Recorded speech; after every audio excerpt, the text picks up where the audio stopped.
welcome to Conversations with Dr. Stephen Greer. I'm Dr. Greer and the director of the Center for the Study of Extraterrestrial Intelligence, CSETI.org, and the Disclosure Project, which is disclosureproject.org. And I'd like to thank the folks at the World Puja Network for allowing us to have this hour with you every 2 weeks to discuss an update on the projects and the sort of experiences we're having making contact with interstellar civilizations and in higher states of consciousness.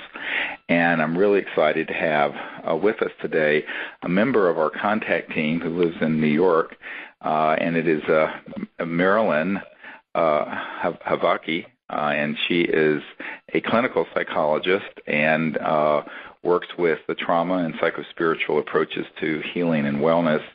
And she's been a member of our contact team in that area for a couple of years now, since first coming on an expedition with us, I believe, at the Outer Banks. Is that right, Marilyn?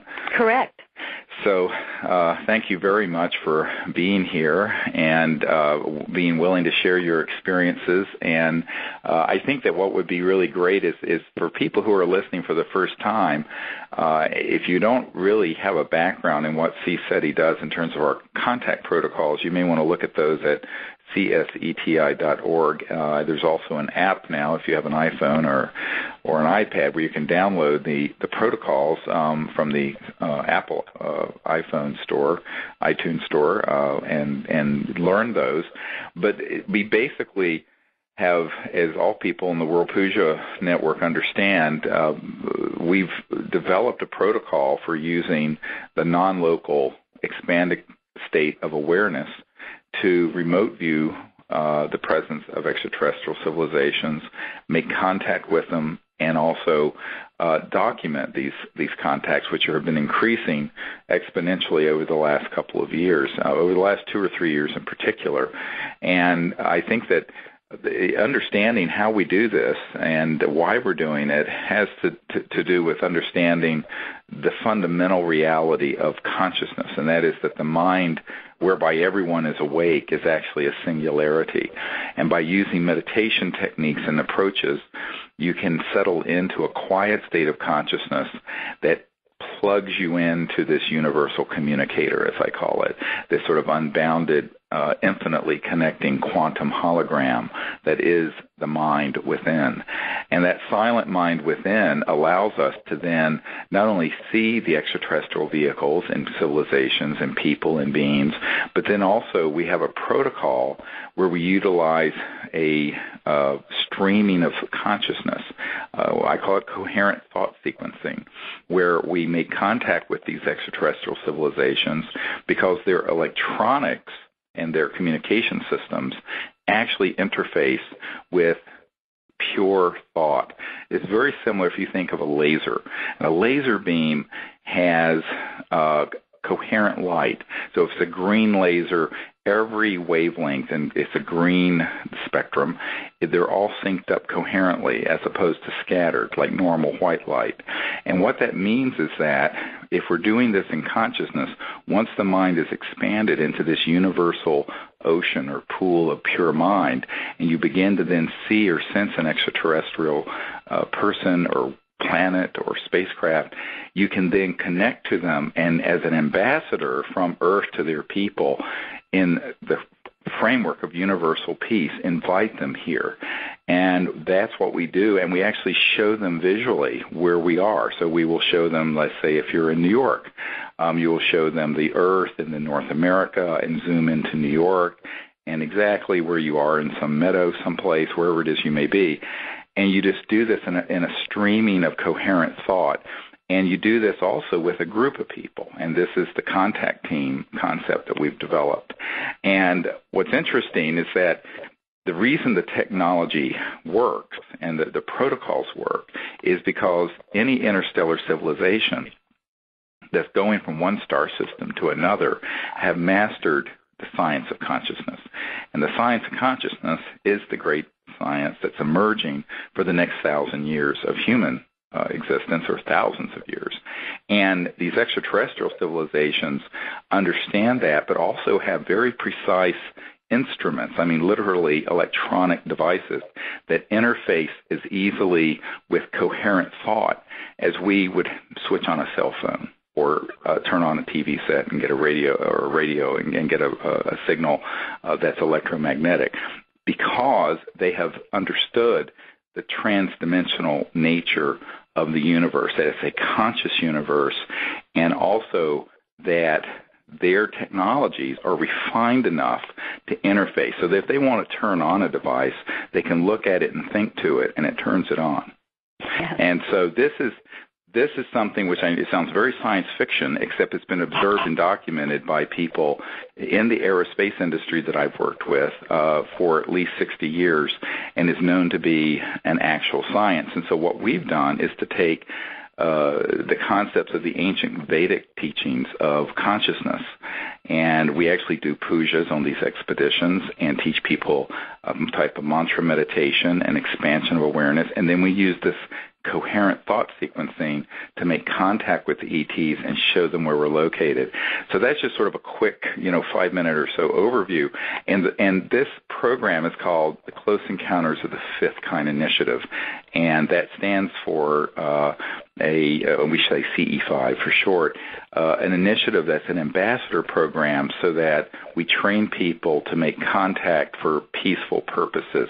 And we do not discriminate against any civilization out there. It's our conclusion that they are all highly evolved civilizations, and that we're ambassadors of universal peace from Earth to them, and that the reason we're having these amazing contact experiences as a team all over the world, thousands of people now are doing this, is because the extraterrestrial civilizations want to have peaceful contact with humans, and our State Department isn't doing it, and the UN isn't doing it, so we the people are doing it. And that's really one of the central programs of CSETI. And if you want to come on one of these expeditions, there's more information about them at cseti.org. So with that brief overview, I just want to again welcome Marilyn to the show. And if you can, why don't you share a little bit about what happened as you began to get involved with this, Marilyn, the sort of amazing experience you had at the dentist office, and just some amazing things. Well, I was reading Dr. Greer's book, and I was sitting in the dentist's office, and my mouth was getting numb from Novocaine, and I was reading the part in the book about the CE5 protocol. And right in the middle of my reading, I hear this beautiful music coming over the loudspeaker system in the dentist's office, and it sounded like space music, but it was just beautiful. And the technician came in and said, "Oh my gosh, that music is beautiful." And I said, "Oh, you guys have such great music." And she goes, "That's not our music." Then the head dentist came all the way from the front of the office and was kind of yelling through the office, "Who has this music? It sounds like a spaceship is about ready to land." I kid you not, the head dentist said this. And so finally the technician said, "Even though it's on the speakers, could you look at your cell phone?" And I opened my purse and I looked at my cell phone, and sure enough, the music was coming from my cell phone, somehow being projected on the speaker system. And I opened my cell phone, and there was a picture of a silver sphere with hieroglyphics going down the sphere. I didn't recognize what they were, but they were hieroglyphics, and the music went on for about 5 minutes, and then it stopped, the picture left, and to say the least, I was kind of shaken, and I said to the technician, I have to tell you this, I'm reading Dr. Greer's book on CE5 contact. And I left the dentist's office, and maybe 1 week later, it happened again. And this time I was with my partner in the office, and luckily we both saw it, and thank goodness I had a witness, and there it was again. Again, it went on for 5 minutes. There was a picture of this wonderful, beautiful sphere with hieroglyphics and this just outrageously beautiful music. So I went to Verizon, and I said, "Can people send you ringtones or pictures like this?" And he said, "Not on your phone." He said, it's technologically impossible. But he kind of thought I was a little kooky, and then it happened 2 more times. Oh my God. at this point, I went to another Verizon technician, and this guy was pretty interested. So he said, you know what, we have a way of looking up, and I kept, Stephen, the dates and the times. And so I gave him the dates and times that this music had come in. He looked up my record. He said, there is nothing on record, and it is technologically impossible for what you're describing. Correct. And luckily I had witnesses, and at that point, after the fourth time, that's when I said, I'm going to Dr. Greer's expedition in the Outer Banks in, I believe it was May of 2009. Right. And after that, my phone never did it again. Yeah, they were calling you literally and physically and metaphorically. And that is an amazing story. And there's so many people who've had stories like this where once they begin to lock into the consciousness of this and the ETs want them to be involved, the most bizarre and technologically, by human standards, impossible things happen with electronics. I mean, everyday electronics or lights or what have you. And it's really, but it makes sense once you understand the transdimensional nature of extraterrestrial civilizations, where they can be present in the room with you, not visible with the naked eye, not fully materialized, but can be doing things in your phone or through a series of electronic tones or an orb or some other sort of phenomenon. And once you understand that, they can be folded within space-time in another dimension, but interfacing with this dimension, this three-dimensional space-time with our electronics, then it begins to make total sense. And that's one of the things that we teach people, how to make that kind of contact and how to continue it in ways that really no government can interfere with, and no government can stop, because it's way beyond their pay grade. I hate to say it. But so this is what's really beautiful. And the people like Marilyn and also your partner and other people who have had this, and there are really many, many people who've had versions, not exactly what Marilyn just described to all of you, but aspects of that once they read. And I don't know which book you were reading, if you were reading Hidden Truth, Forbidden Knowledge. Or yes, that was it. Hidden Truth, Forbidden Knowledge. Yeah, there's a book that I wrote a couple years ago called Hidden Truth, Forbidden Knowledge, which is sort of autobiographical, but it describes all these experiences that I've had, and it starts out with my childhood and the contact that happened, and it's a pretty quick read, and you can get it at disclosureproject.org, and now I think it's in 7 languages now. But what's interesting is that once someone gets it, but it'll happen in these ways where even mass witnessed events like that will happen, like in your dentist's office, where the dentist is going, it sounds like a ship landing, which it was. Yes. So that is a really amazing. When I first heard that story, I thought, well, you guys are supposed to be involved in doing this, no question, that they were calling you literally and metaphorically. Well, and Stephen, I knew this when we decided to come to your expedition. The phone calls ended. That was it. You're meant to go. You get it. Now you got it. Okay.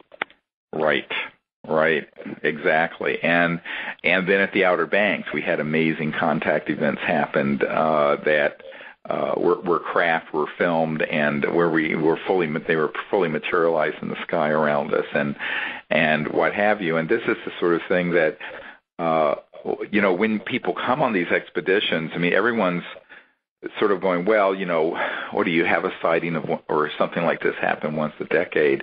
No, it's every day and every night. It becomes like this amazing sort of flow of events that takes place, but it taking place interdimensionally and multidimensionally, and it happens in consciousness. People will go back to their hotel rooms, and I remember about a year and a half ago in Florida, we were out, and this man who couldn't come out one night, he wasn't feeling well, and it was kind of cold and windy, and I think this was in 2010, it was at Marco Island, and he went into his hotel room, and he says, well, if you're here with me, do something that's just unmistakable.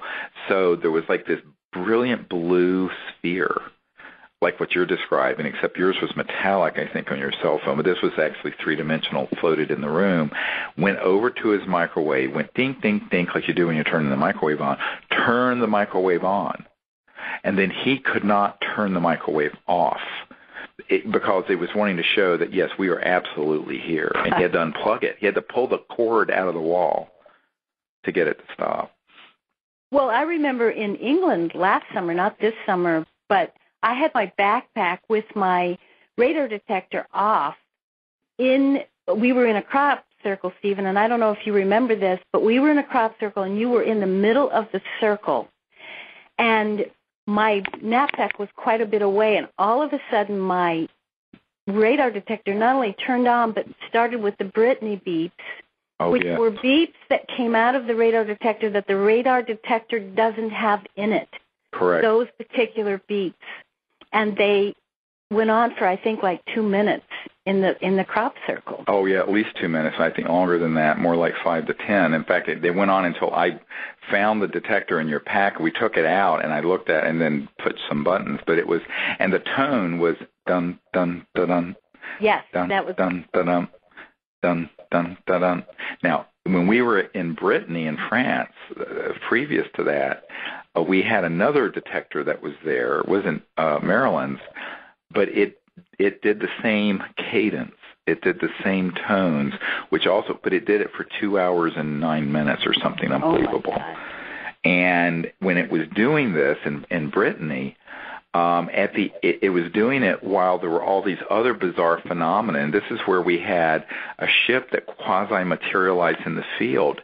And I didn't realize that we were going through some old photographs, and we found this beautiful purple disc hovering, huge, about 10 feet above the ground, over by the puja table, because I was getting ready to do a puja where we honor the ancient enlightened masters, and then we do a meditation and go into cosmic consciousness together as a group. And we had like 60 people there. And we were just about to do that, and everyone on the side of the circle where I was sitting, and it was still very light because we were in Brittany in July, and it stays light till 11 o'clock at night. We were there, and suddenly there was this multicolored purplish sphere that was, I don't know, maybe 30 feet across, that was about 10 feet outside the circle, on the other side of the circle, that just blipped in and blipped out, materialized and dematerialized.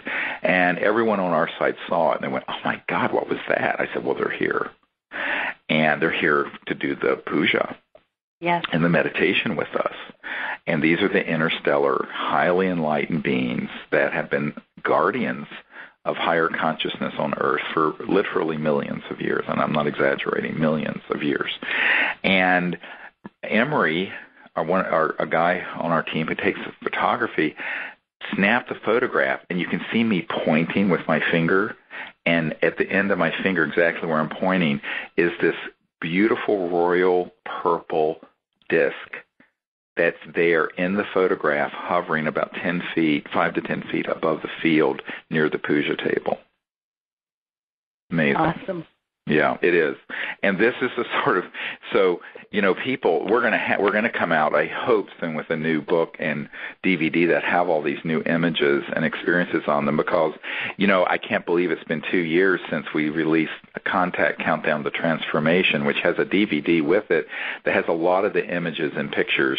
But in the last 2 years, so much has happened. We have had so much contact with both tones and video and lights and contact and actual extraterrestrial beings that we've been able to photograph. I mean, physical beings that we didn't have 2 years ago, that it actually eclipses everything from the previous 19 or 18 years. That it's just amazing what's happening. So, anyway, when people come on these expeditions, I mean, they have sort of shocked at what it really involves, because it's a whole week in higher consciousness training, remote view training, but also then going out under the stars till 1 o'clock or so in the morning and making contact and having all these sort of things unfold around us. And the reason I believe it's happening with such increasing levels of contact is because the ETs urgently want it to happen. And they know that the time for transformation on this planet, where we start an entirely new civilization, an age of enlightenment, of world peace, but not just world peace, interplanetary universal peace, and bringing forth these new sciences and technologies and free energy and anti-gravity and a whole reordering of our macroeconomic system and the development of an enlightened civilization, that the time is very urgent that this happen, and they're increasingly making this kind of contact. So, and it happens in all these sort of extraordinary ways. And some people have asked, well, why do you have like these magnetometers, which are actually this iPhone app I was talking about actually turns your iPhone into a magnetometer so that when a craft is approaching, it will signal audibly, and also a needle will tilt, showing the magnetic field changing as a extraterrestrial vehicle approaches.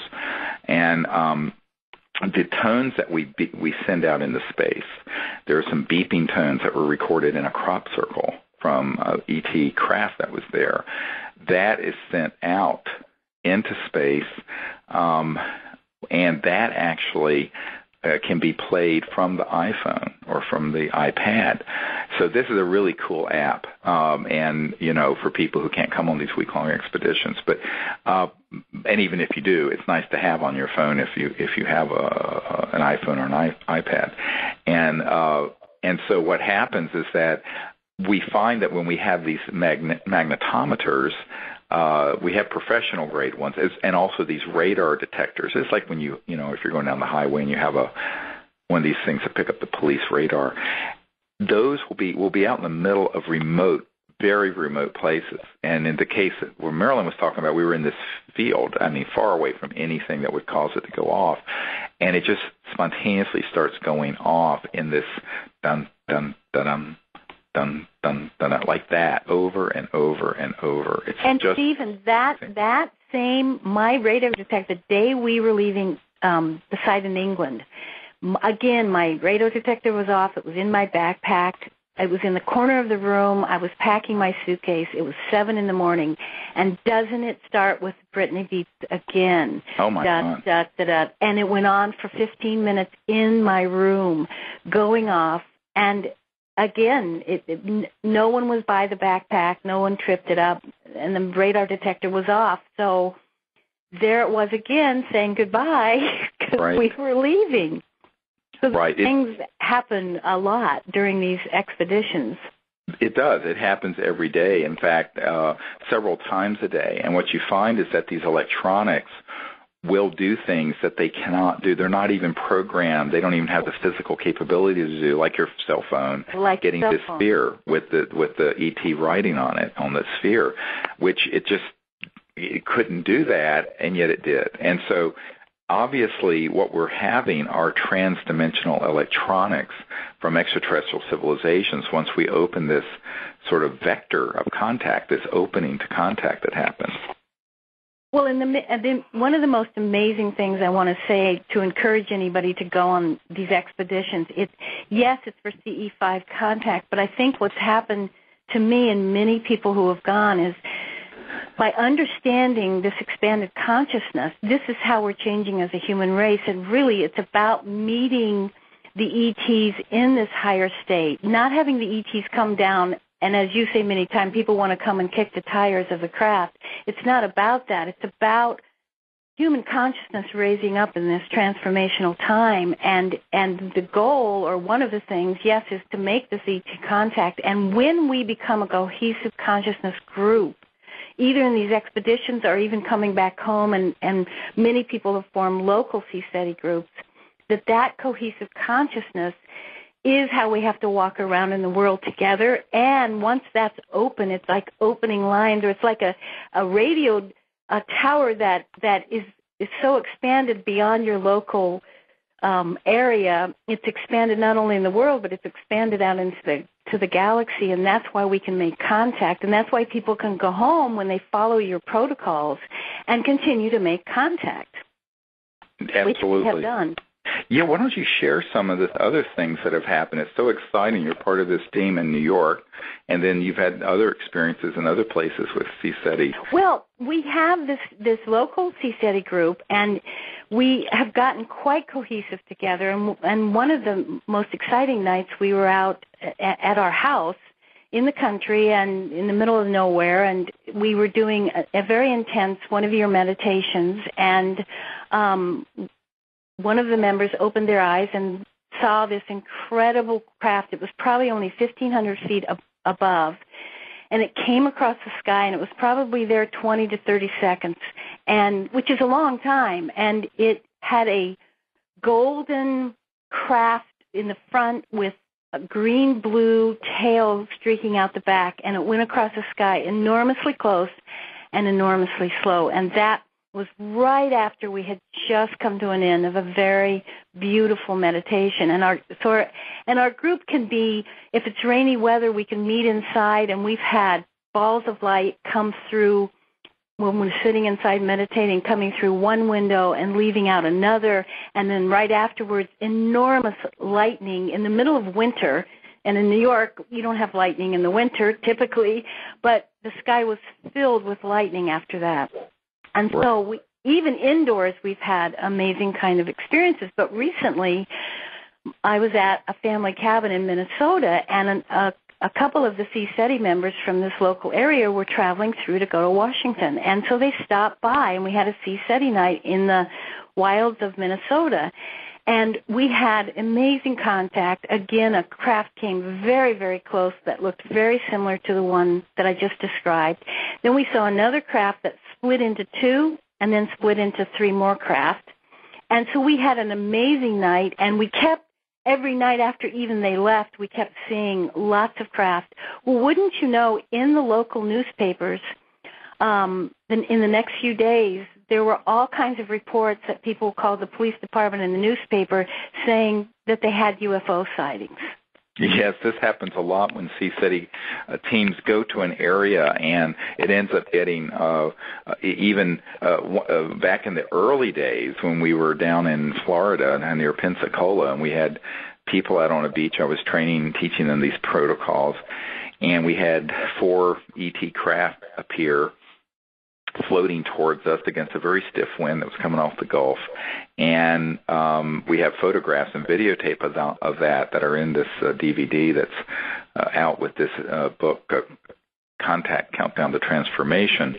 And again, all of that is at disclosureproject.org. There's a place where you can order those if you're interested. Well, what happened was that ended up being reported not only to the police, but the local newspaper had a photograph of this craft on the front page of the paper the next morning. So this does happen. And there's another event that many people have heard of called the Phoenix Lights, which is when these massive objects were seen over Phoenix back about 1997. And that was a CE5. A lot of people don't know that. I was there with Sherry Adamak. We were making contact, but also putting together the best images to give to members of Congress that we were briefing, and in April. And these were the closed briefings we did for Congress before Disclosure Project occurred in 2001. And we were, there were going to be, and there were members of the House and Senate there, and also there were chair people of committees there, as well as representatives from the White House and the Department of Defense and other things. So I really wanted to put together the very best video and photo evidence we could find. So we were making this digital master reel of these images, and I did this CE5 contact as I was arriving into Phoenix that night and asked the ETs to do something spectacular and unmistakable that would be documented. And we were literally there, and where we were in Tempe was the digital lab where we were working. This was the epicenter of this event. And of course, they got to be known as the Phoenix Lights, and eventually it got out in the media that this happened. But that was actually a close encounter of the fifth kind, a CE5 that we had done. And so sometimes it does make its way into the media, and often it doesn't. But the fact is that it doesn't really matter. It's happening every time we go out and do this. And because the ETs are always with us, because they want to have, I tell people it's not that we're so special, it's that the purpose of what we're doing is special. And there aren't a lot of people who can do this free from fear and prejudice and in a higher state of consciousness, and without a lot of political and other agendas operating. And what the ETs are looking for are humans to be points of contact on Earth. And if you understand that, and if you understand the philosophy behind being an ambassador to the universe that's peaceful and that uses higher states of consciousness, and then even though to people when they first hear about these protocols, it sounds very complicated, it really isn't that difficult. I mean, Marilyn, you can talk about your experience with going into these and how you learned them. Well, I'll tell you, the protocols are magnificent, and it has changed my life coming to these expeditions over the last two years in terms of my own expanded consciousness and my ability to go there and to remote view. Yes. And one of the most amazing remote views, I think, was in Marco Island. When was that? This past spring. Yeah, it was just in March. Right. And in the morning I had remote viewed that all the civilizations that had ever visited CSETI were going to come that night. And all of a sudden, I saw this station where this man in a military uniform of some kind that didn't look familiar at all, but was very friendly, and he said, everything will stand down tonight. And a spectacular event I'm going to let happen because I'm sort of the one that's guarding whether the military stands down or not. And I didn't quite know what this meant, but that night, and you had a meditation that said not just all civilizations that had visited CSETI, but all that had ever visited Earth.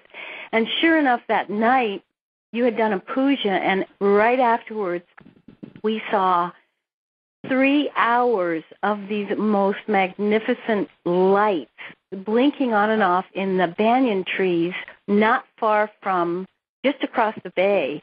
And this went on for 3 hours, and I remember standing at one point and feeling touched and even hearing my rain jacket crinkle because it was a windbreaker as I felt touch, and it crinkled exactly where I was touched, and then I felt lifted off the ground just slightly and put back down. And it was the most amazing experience. And sure enough, I mean, that night there was so much, probably the most contact that I had experienced on a CSETI event. Oh, yes. And that's... Go ahead. Yeah, go ahead. Well, and then what was most interesting to follow up, the next morning I had another remote view of the same station, but another guy was on, and he felt absolutely evil and not good, and he communicated that, watch out tonight. And that following night, we had the helicopter come across exactly where we had seen the lights, or nearby us on the beach, strobing this light in a very mysterious way, strobing all across the beach. And our activity that night was very limited. So it was interesting. Oh, yes, and this is exactly how this unfolds, is that a lot of people are astonished when they hear, of course, there are the National Reconnaissance Office, the top secret spy agency that runs the satellites, and they monitor what we're doing. But there are people friendly to what we're doing that sometimes will, shall we say, stand down those systems, and there will be a lot of activity. This particular night that Marilyn's talking about, and this just happened in March at Marco Island. And by the way, those of you who want to come next year in April, we're going to be there for a week at the same location on the Gulf of Mexico. And the information for that is at CSETI.org, CSETI.org. And I and Marilyn and several people got that night there would be this kind of contact, and I could see that it was being monitored and recorded, but there was like an opening where normally when there's that much close, and you have to understand these were a few hundred feet away, where there were objects that were visible to the naked eye that were materializing in front and on the beach that would appear and then disappear and swirl. And this went on not for a few seconds, for 3.5 hours, and we have videotape of it. Now, this is all material will be released in this new release of documentation. what was fascinating about it to me is that towards the end of it, some people came into this station that you had remote viewed, where this man who was more friendly, and took over, and boy, were they angry. And I could feel they were really mad that this happened. And the next night is when we had this very classified helicopter come over, loaded with electronic warfare stuff that came right exactly over the area where this transdimensional flotilla, I call it the emergence, where there were literally hundreds, thousands of objects that materialize and dematerialize, over 3.5 hours in this very specific area. And that's exactly where that helicopter came zooming through, loaded with some kind of bizarre electronic warfare technology. And we actually filmed that chopper, and there's no question that that's what it was. And this has happened before. I mean, a few years ago, we were at Joshua Tree National Park, and we had a brilliant object appear about 15 feet over our circle at exactly the point where, in the meditation, Marilyn, where I take people into universal consciousness, and we're doing this visualization of the earth and connecting to the higher consciousness of the great being and the ET civilizations to heal the earth and transform the earth. And there was this brilliant object that burst forth out of higher dimensions into 3-dimension, and it was so bright that people who had their eyes closed could see the veins in their eyelids. Within minutes of that, there was a jet that came in from the area of Edwards Air Force Base over the national park, and this is illegal, at 200 or 300 feet. That was huge. It was like the size of a 747, loaded with electronic warfare gear. And I mean, it came in at stall speed. I don't even know how it stayed in the air without crashing. And it was putting lights all over, checking because they were trying.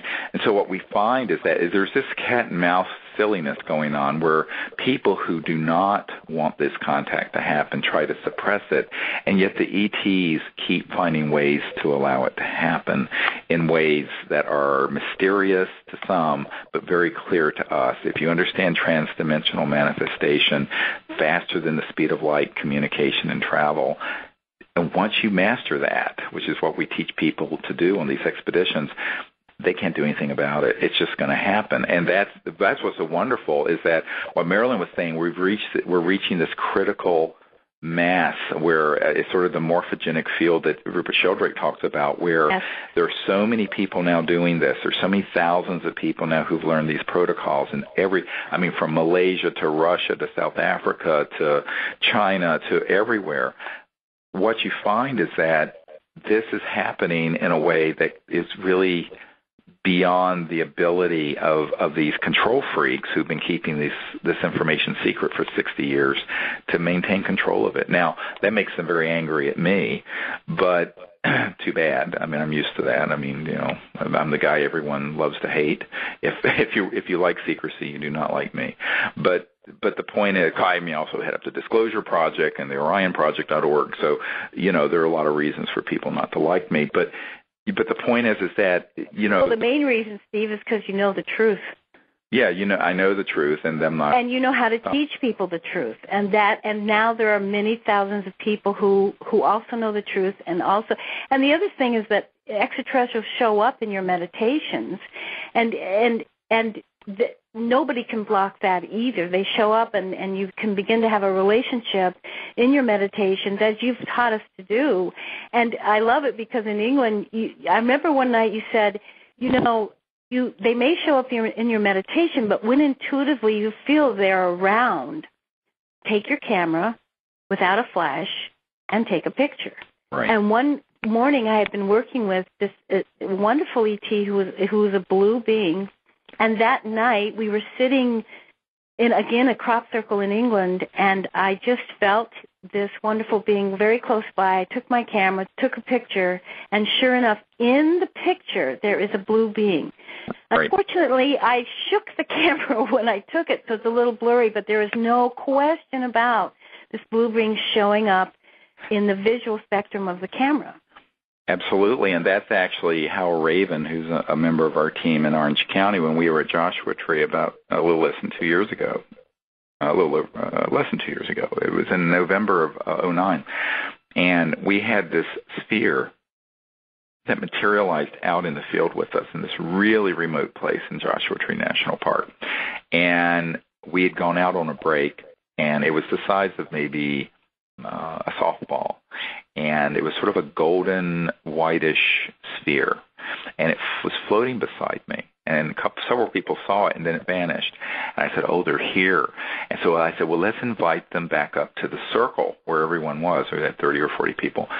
And now we're limiting this to like 25 people because it was too many people for me to manage, frankly. And so then we came up, and suddenly we heard 3 or 4 extraterrestrial voices. They weren't speaking English, but it was in the desert, just outside of where our circle was, where there were no humans. And I have very advanced military-grade night scopes, the ones you have to fill out the Homeland Security papers to get. And Marilyn's looked through them. They're amazing. You see everything. There's nobody over there, and yet you could hear these just a few seconds or moments of this sort of talking. And I heard 3 or 4. Most people heard females, but I heard one male. Well, Raven goes over, and she just has a fairly inexpensive single-lens reflex camera, 35 millimeter, and she didn't have it on tripod, so she literally she did it so that the lens was open for about 4 seconds, and she knew they were over there because we had all heard them. And so she held her breath, literally held her breath when she took the picture. And in the picture, which is at CSETI.org, there's an orb and a cone of light, and then behind our chairs, which were empty because we were all standing, is this extraterrestrial being whose name is Bijou. And he told us he was from the Andromeda galaxy, which is about 2.5 million light years from here.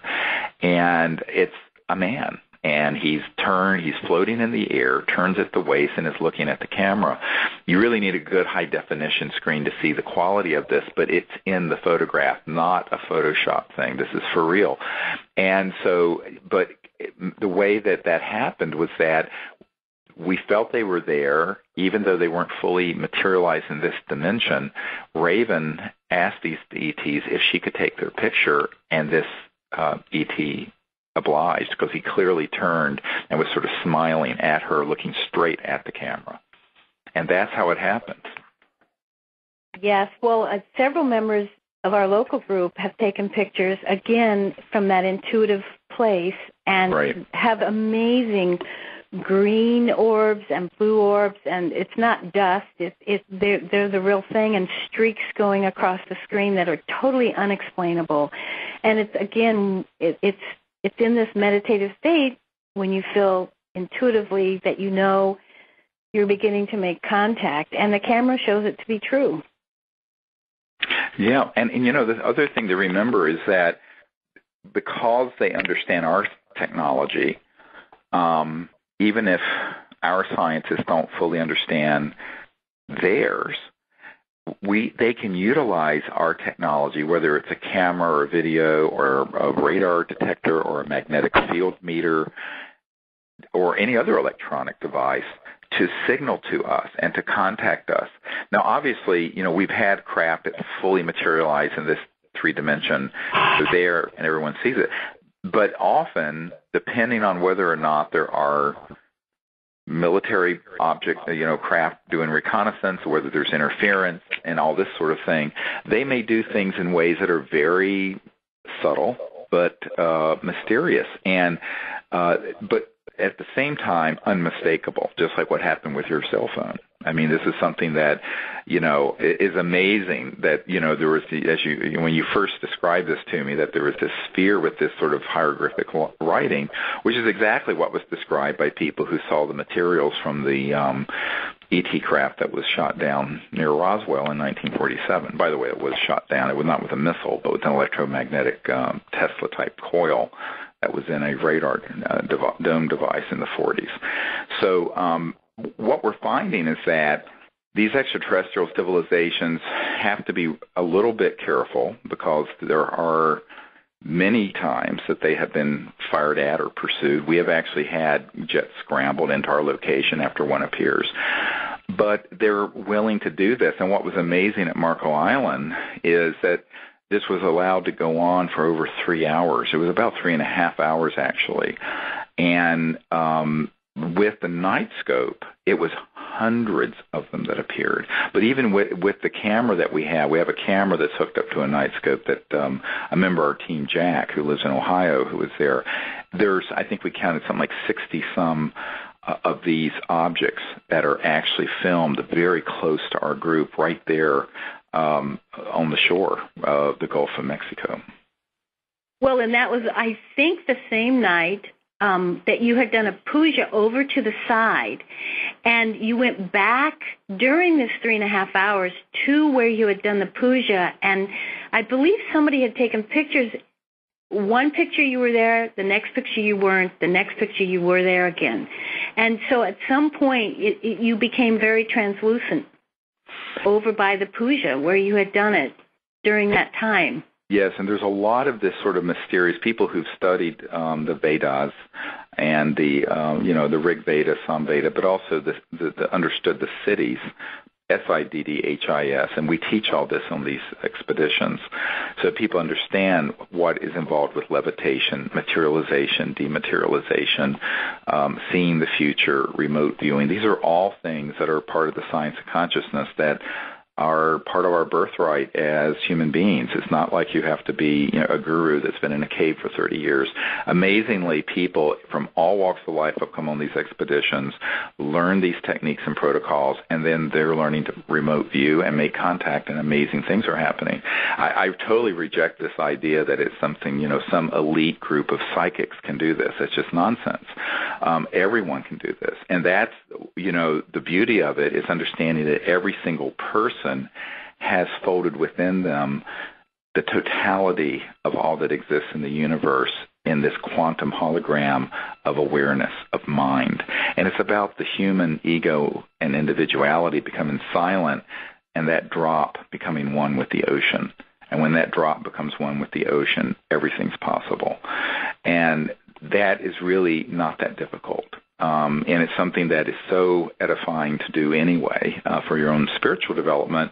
But then it has all these practical applications for interstellar contact because these ET civilizations certainly understand the science of consciousness and have electronics that do things that would sound like the ancient masters in India or the Himalayas with these cities, these abilities and powers and different things. And one of them is this and we've had this happen for years where I will be approaching a group of ETs that will be partially materialized or scintillating just an area that will be out in the field or on the beach. And as I go over there, people will see through me. I mean, I feel like I'm there, but I'm in a very rarefied, higher frequency.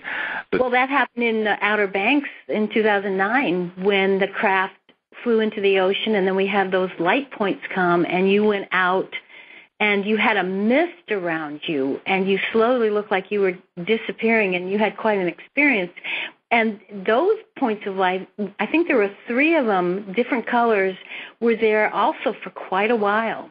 Yeah, that was an hour that we filmed these 3 objects that were actually ET beings that were in this big craft that came up from the ocean, and it was transdimensional. But these were seen with the naked eye, and we filmed them, and they were there for an hour, at the end of which I walked over to them to thank them and welcome them, and I sort of merged into their dimension and partially dematerialized. And it was very emotional for me because it was clear to me that I could have left and gone, but of course I have family here and I have the work I'm supposed to be here. But I actually burst into tears, Yes, I remember that. That was quite an amazing night. And we had hundreds of flotilla right before that happened in the horizon, in the north and the west. It was amazing. Literally hundreds of them in space. Yeah, like a guardian flotilla that was protecting this event taking place on the beach. That videotape is on the DVD that comes with the book that's at disclosureproject.org, and it's called Contact Countdown to Transformation.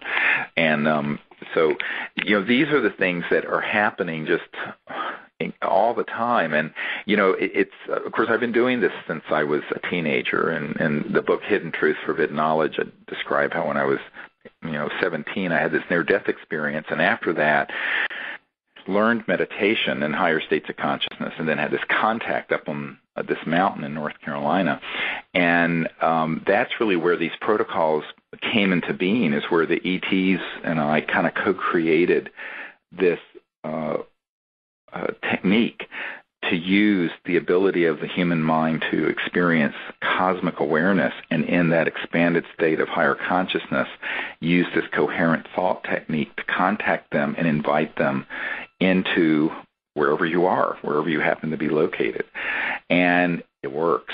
And people are having these things happen, and I'm very gratified to say this, when I'm nowhere around. I tell people years ago that my whole purpose in sharing what I'm doing is so that if I drop dead tomorrow, that everyone could do this, and my existence on this plane is redundant, completely unnecessary.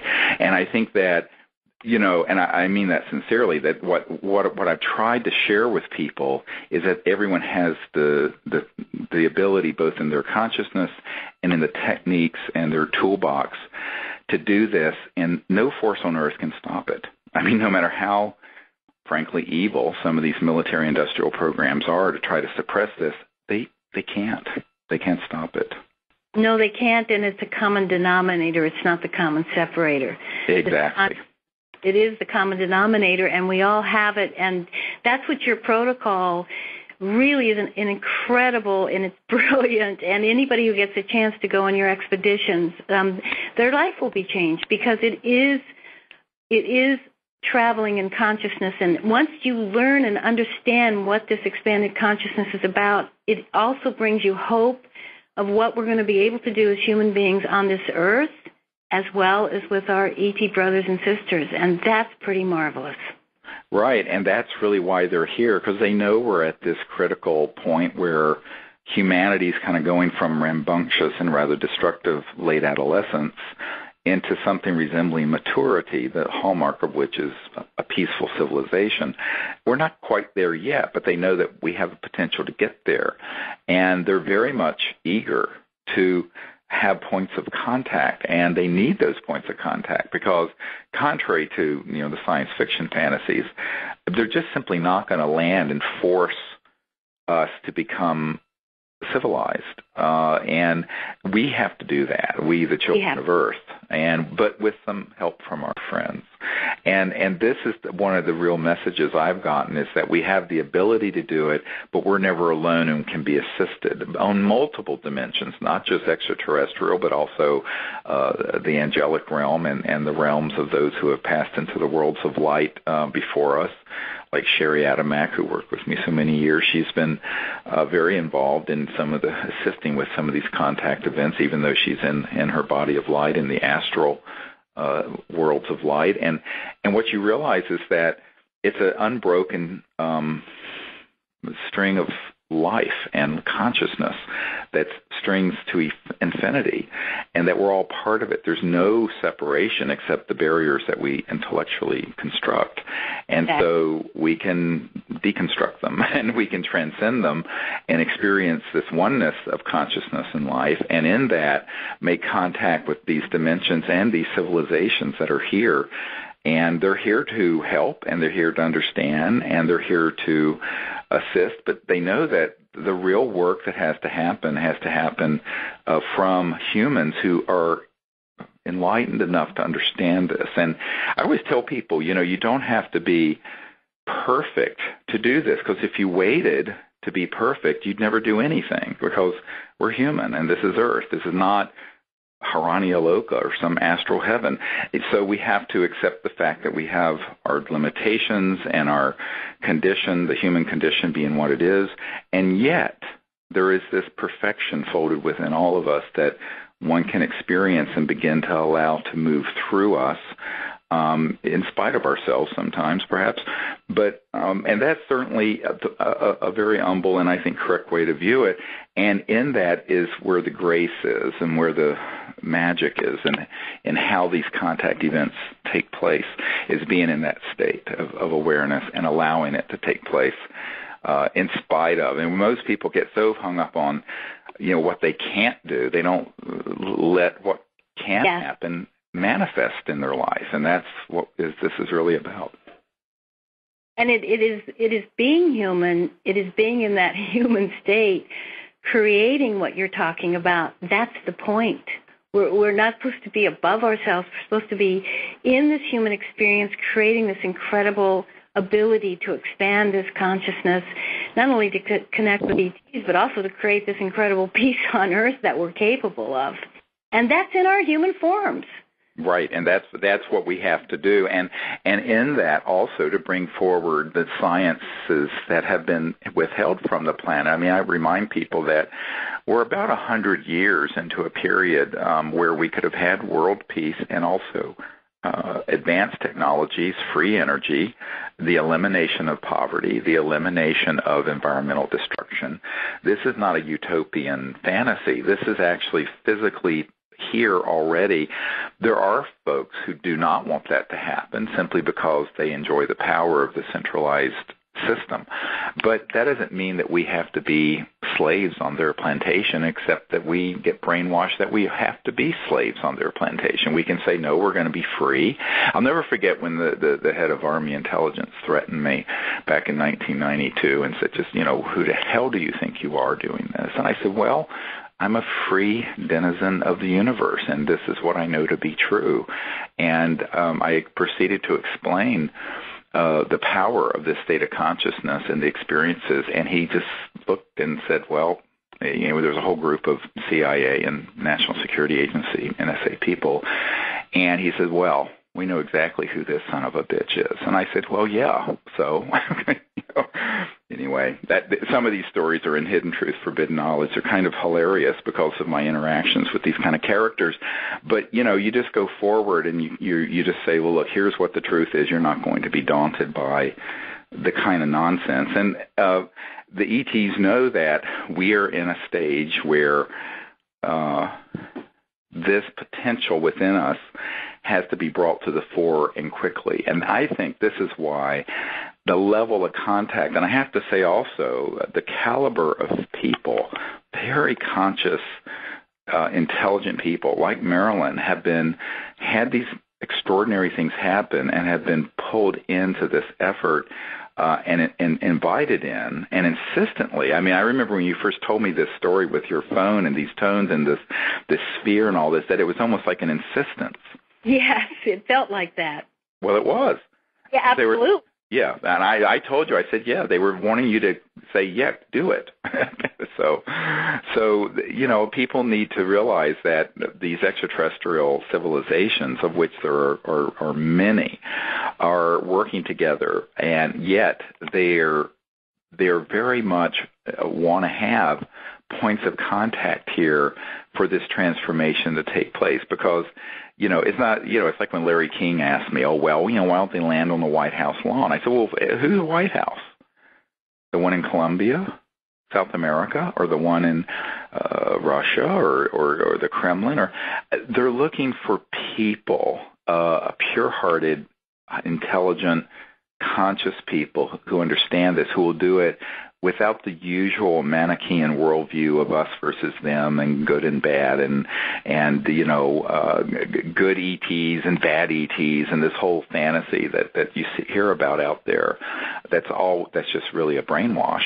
And say, okay, we're going to move into a time not just of world peace, but of universal peace. And we're going to have contact with all these civilizations, and we're going to live together peacefully, not only in Earth, but also in space.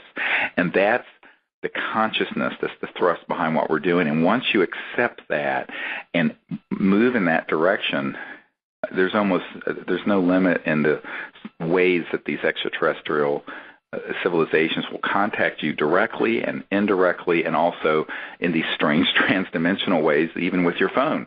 So we're using that as an example. It could happen in any. Well, and it can happen. I'll tell you, I have to say one last thing. Last week in a dream, all I was told in the dream was, look at Orion. And I saw the wonderful Orion in my dreams, and I woke up, and that morning at 6 a.m. when it was still dark, and I kind of forgotten about the dream, and I was walking my dog, and I looked up, and I saw Orion, and I thought, oh, yes, I just dreamt to look at Orion. And right then, Stephen, a beautiful craft moved across the sky. I yelled to Diane, please come and look at this beautiful craft. It was in the sky for probably 30 seconds, moving very, very slowly right across Orion's belt. Oh, my God. That's so awesome. And interesting, last night, my wife and I were walking out here on our farm, and we were talking about this expedition that's coming up in Southern California this week. And as I was talking about it, we had a craft fly right over our heads underneath the clouds that was this brilliant a blue-white, almost fluorescent white, brilliant ship. And so these sort of things happen. It's not like it's rare. It happens all the time. And it's beautiful once you get into the state of consciousness of understanding it and knowing what to do. So, well, Marilyn, we're out of time. I can't believe it's been an hour already. But we need to wrap this up. I do want to thank you for sharing your awesome experiences and being part of our work. Well, it's been my pleasure and my honor, Steve. Well, and thank you for being on this edition of Conversations with Dr. Stephen Greer, and look forward to seeing all of you soon out under the stars. And I'd like to thank the folks at the World Puja Network for hosting us every 2 weeks here. So until next time, keep looking up, and God bless. Bye-bye. Bye-bye.